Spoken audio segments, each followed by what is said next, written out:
Fox 31 to your local election headquarters, and tonight Barack and Michelle Obama headline night 2 of the Democratic National Convention. The 44th president and former first lady just wrapping up their speeches tonight, showing their support of Kamala Harris. Fox 31's Talia Cunningham continuing to follow the DNC for us tonight, all new at 10. Talia. Well, Erica, today was a big shift to focusing on the future, which leads right into former President Barack Obama's speech tonight. Obama and Harris are history-making politicians. Obama becoming the first black president himself, and Harris now becoming the first woman of color to become the nominee of a major political party. So the Obamas helped raise tens of millions of dollars for President Joe Biden before he dropped out of this race.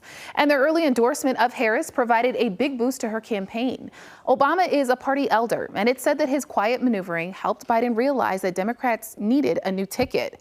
President Biden passed the torch on to Kamala Harris just last night on day 1 of the DNC. And tonight, Barack Obama took the center stage, saying he's fired up for what's next and is very hopeful right now. He also took the time to praise Joe Biden for putting himself aside for democracy, leading the way for Harris and a new era. History will remember Joe Biden as an outstanding president who defended democracy at a moment of great danger. And I am proud to call him my president, but I am even prouder to call him my friend. Someone who sees you and hears you and will get up every single day and fight for you. The next president of the United States of America, Kamala Harris. And Michelle Obama also taking center stage to a roaring applause tonight, talking about the hope of the future and taking away the division in our country.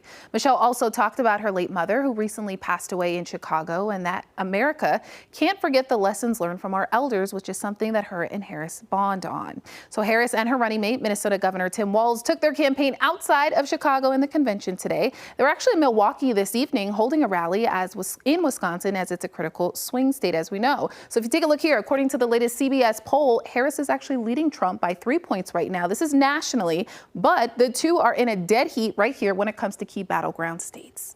In studio tonight, Talia Cunningham, Fox 31.